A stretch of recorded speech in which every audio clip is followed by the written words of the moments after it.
ఈరోజు ధనుర్మాసం సందర్భంగా సంత్రిపల్లిలోని వెంకటేశ్వర స్వామి ఆలయంలో కోటి దీపోత్సవం అంటే స్వామివారి యొక్క దర్శనార్థం వారి యొక్క ఆశీర్వాదం కోసం రావడం జరిగింది. ఇక్కడికి చక్కగా స్వామివారి దర్శనం చేసుకొని స్థానికంగా ఉన్న మా వైఎస్ఆర్సీపీ ఇన్ఛార్జి గారు భార్గవరెడ్డి గారు, అదే కదా మా మున్సిపల్ చైర్మన్ మన సల్లంశల సాంబశివరావు గారు, అదేవిధంగా స్థానికంగా ఉన్న మిత్రులు చాలామంది కౌన్సిలర్లు కావచ్చు, వైఎస్ఆర్ కాంగ్రెస్ పార్టీ నాయకులు కావచ్చు, ఆర్యవేశ నాయకులు కావచ్చు, అందరం కూడా గతంలో పరిచయస్తులు అందరూ కూడా ఈరోజు ఇక్కడ కలవడం జరిగింది.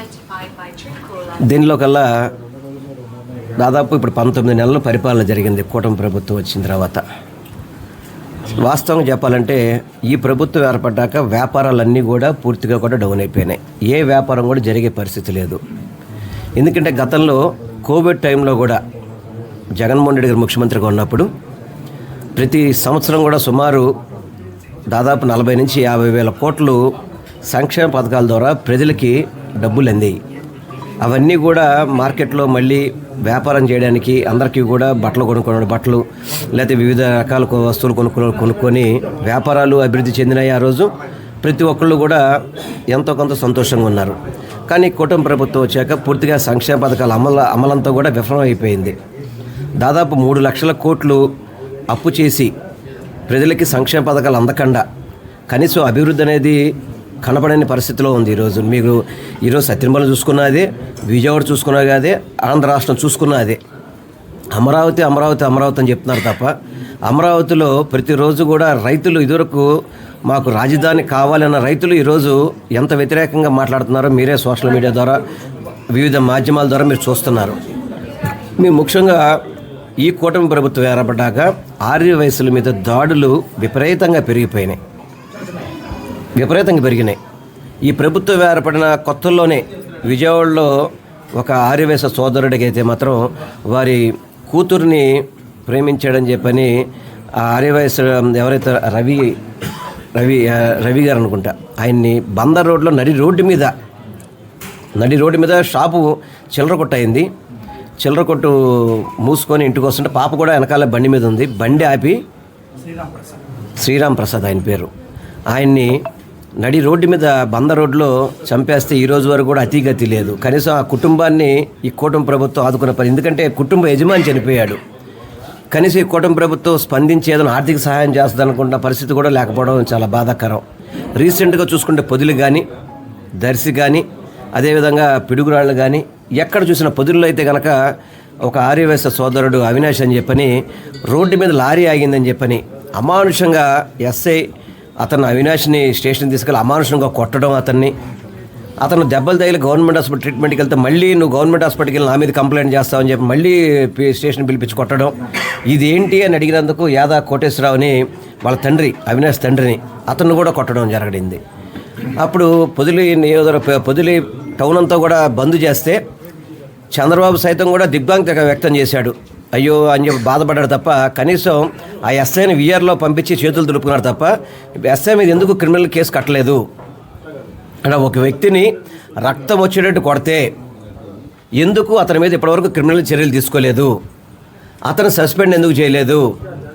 కేవలం కంటి తుడుపు చర్య ద్వారా ఏదో విఆర్ అని చెప్పని కొద్ది రోజులు పక్కన పెడితే సరిపోతుందా?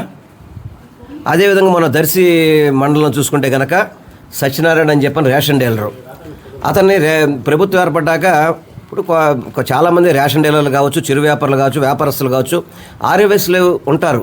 వాళ్ళు ఏ ప్రభుత్వం వచ్చినా కానీ వ్యాపారం వాళ్ళ స్థాయిలో వాళ్ళ స్టైల్లో చేసుకుంటారు వ్యాపారం. మా ప్రభుత్వం వచ్చింది కదా, నీ రేషన్ స్టోర్ మాకు అప్పచెప్పాలని చెప్పని బలవంతంగా అక్కడ ఉన్న తెలుగుదేశం నాయకులు అతన్ని గొడవ చేస్తే అతను కోర్టుకి వెళ్ళి స్టే తెచ్చుకున్నాడు. అతను కిడ్నాప్ చేయడం, అతని ప్రాణాలను కాపాడుకోవడానికి గుళ్ళోకి వెళ్ళి తలదాచుకుంటే అతని మీదే తప్పుడు కేసులు పెట్టి, అదేవిధంగా పిడుగురాళ్ళు చూసుకుంటే కనుక అమ్మాయి జ్యోతిది, వాళ్ళకేమైనా ఆర్థిక లావాదేవీలు ఉంటే ఇబ్బందులు ఉంటే ఇవన్నీ కూడా వాళ్ళు ఏదైనా కోర్టుల ద్వారా వాటితో సెటిల్ చేసుకోవచ్చు. కానీ ఒక మహిళని సాయంత్రం 7:30కి స్టేషన్కి పిలిపించి రాత్రి 12:30, 1 గంట వరకు కూడా స్టేషన్లో ఎటువంటి మహిళా కానిస్టేబుల్స్ లేకుండా ఆ టైం వరకు ఉంచుకునే హక్కు ఎవరికి ఉంది అసలుకి? అంటే కేవలం 6 వయసులో అని చెప్పి చులకన మీ అందరికీ కూడా. వీళ్ళు ఏం మాట్లాడరులే, వీళ్ళు మనం చెప్తే భయపడతారు, అని చెప్పని అనుకునే భావంలో ఈ కూటమి ప్రభుత్వం కనబడుతుంది. కానీ అర్థం కాని విషయం ఏంటంటే కూటమి ప్రభుత్వానికి ఆర్యవేసులు ఏ విధంగా మంచిగా ఉంటారో వాళ్ళకి ఇబ్బంది పడితే ఎదురు తిరిగితే కూడా అదే విధంగా తిరగబడతారు. దాంట్లో ఎటువంటి డౌట్ లేదు. ఎందుకంటే ఈ రాష్ట్రం ఏర్పడిందంటే పొట్టి శ్రీరాములు వల్ల ఏర్పడింది. ఆయన ఆర్యవేసుడే. ఆయన ప్రాణాలు సైతం త్యాగం చేశారు. అటువంటి త్యాగంగా చేసే కెపాసిటీ ఆర్యవేసులకు ఉంటుంది. అటువంటి ఆర్యవేసులని చిన్నగా చూడడం, ఆర్యవేసులని మేము బెదిరిస్తే భయపడతారని చెప్పి అనుకోవడం, వాళ్ళని మేము ఇబ్బంది పెడతాము, వాళ్ళ దగ్గర దోచుకుంటామంటే మాత్రం చూసుకునే పరిస్థితి అయితే ఉండదు. నేను కూటమి ప్రభుత్వాన్ని సూటిగా హెచ్చరిస్తున్నాను పూర్తిగా కూడా. ఎక్కడైనా కానీ మీరు ఈ దాడులు కనుక ఆపకపోతే రాష్ట్ర వ్యాప్తంగా కూడా ఆర్యవేసులు ఉద్యమం చేస్తాం. దాంట్లో ఎటువంటి డౌట్ లేదు. ఈ సంఘాలన్నీ కూడా ఆర్యవేశ సంఘాలన్నీ కూడా కూటమి ప్రభుత్వానికి తొత్తుల్లాగా పనిచేస్తున్నాయి. ఆర్యవేశ మహాసభ కావచ్చు, ఇంటర్నేషనల్ ఆర్యవేశ సంఘం కావచ్చు, ప్రపంచ ఆర్యవేశ మహాసభ కావచ్చు, వీళ్ళందరూ ఏం చేస్తున్నారు? కనీసం ఇంతమంది వయసులో ఇబ్బంది పడుతున్న బయటకు వచ్చి మాట్లాడే పరిస్థితి లేదా? అంటే మీరు చంద్రబాబు తొత్తుల్లాగా పనిచేసేదానిక మీ సంఘాలు పెట్టుకుంది? మీరు పనికి రాకపోతే మీకు ఆ సంఘాలు చేయడం చేత కాకపోతే దిగిపోండి. న్యూట్రల్ పబ్లిక్ ఎక్కుతారు. ఆ సంఘాల ద్వారా ఆర్యవేశం న్యాయం జరుగుద్ది. మీ ద్వారా పార్టీలకి సంఘాలు తాకట్టు పెట్టేసి ఆర్యవేశులు ఇబ్బంది పడుతున్నా కానీ ఎక్కడ పట్టించుకోవడం అనేది ఆర్యవేశ మహాసభకు కానివ్వండి, ప్రపంచ ఆర్యవేశ మహాసభకు కానివ్వండి, ఇంటర్నేషనల్ ఆర్యవేశ సంఘం కానివ్వండి, ఇవన్నీ కూడా కూటమి ప్రభుత్వానికి తొత్తుల్లాగా పనిచేస్తున్నాయి. ఇంతమంది ఆర్యవేశులకి ఇబ్బంది పడుతుంటే ఏ ఒక సంఘమైనా వెళ్ళి పలకరించింది ఎవరినైనా కానీ? అంటే మీరు చంద్రబాబు తొత్తులా పనిచేయాలని చూస్తున్నారా? నేను చెప్తున్న ఏ సంఘాన్ని సరే ఉపేక్షించే పని లేదు. ఆర్యవేశులకు ఎక్కడ ఇబ్బంది పడినా కానీ అన్ని సంఘాలు ఏకం కావాలి. రాజకీయాలకు అతీతంగా ముందుకు రాగాలి. ఈ ఆర్యవేశుల మీద దాడులు ఆపపోతే మాత్రం తప్పనిసరిగా మేము ఒక వ్యక్తిగా కావచ్చు, వైఎస్ఆర్సీపీ కాంగ్రెస్ పార్టీ నాయకుడిగా కావచ్చు, మేమందరం కూడా గళం విప్పుతాము. ఈ కూటమి ప్రభుత్వాన్ని గద్దె దించే వరకు కూడా తప్పకుండా మేము ఉద్యమం చేస్తాము. దాంట్లో ఎటువంటి డౌటు లేదు. ఇలా దాడులు జరుగుతుంటే చూస్తూ ఊరుకునే పరిస్థితి కాదు. ఇప్పుడేమో పొట్టి శ్రీరాములు గారి మీద ప్రేమ ఉంది, మేము అమరావతిలో 58 అడుగుల విగ్రహం పెడతామని చెప్పని వీళ్ళందరూ మాట్లాడుతున్నారు. సంతోషమే, పెట్టండి 58 అడుగుల విగ్రహం. దానికి మళ్ళీ ఆర్యవేశుల దగ్గర చందాలు వసూలు చేయాలా? ఎన్టీ రామారావు విగ్రహం 200 అడుగులు 300 అడుగులు పెడతారంటే దానికి ఏం 11 కోట్లు డిపిఆర్ తయారు చేయడానికి 11 కోట్లు ఇచ్చినప్పుడు పొట్టి శ్రీరాములు విగ్రహం రాష్ట్ర ప్రభుత్వం పెట్టలేదా? రాష్ట్ర ప్రభుత్వం ఆర్యవేశుల దగ్గర అడుక్కొని విగ్రహం కట్టమనా మీరు చెప్పేది? మీరు చెప్పినా చెప్పకపోయినా మహాత్మా గాంధీ గారు కానివ్వండి, పొట్టి శ్రీరాములు గారి విగ్రహాలు అందరూ అనేక మంది పెడుతూనే ఉంటారు. అది ప్రతి వీధిలో కూడా 2 విగ్రహాలు ఉంటాయి. కానీ మీరేమో షో ఏమో మీరు చేసుకొని ఏదో మేము రాజధానిలో స్థలం ఇచ్చాం, ఆ స్థలానికి కూడా ఎక్కడ జీవో లేదు, ఆ స్థలం మీద కూడా ఎక్కడ హక్కులు లేవు. దాంట్లో విగ్రహం పెట్టుకోవడానికి అనుమతి ఇచ్చారంతే వీళ్ళు.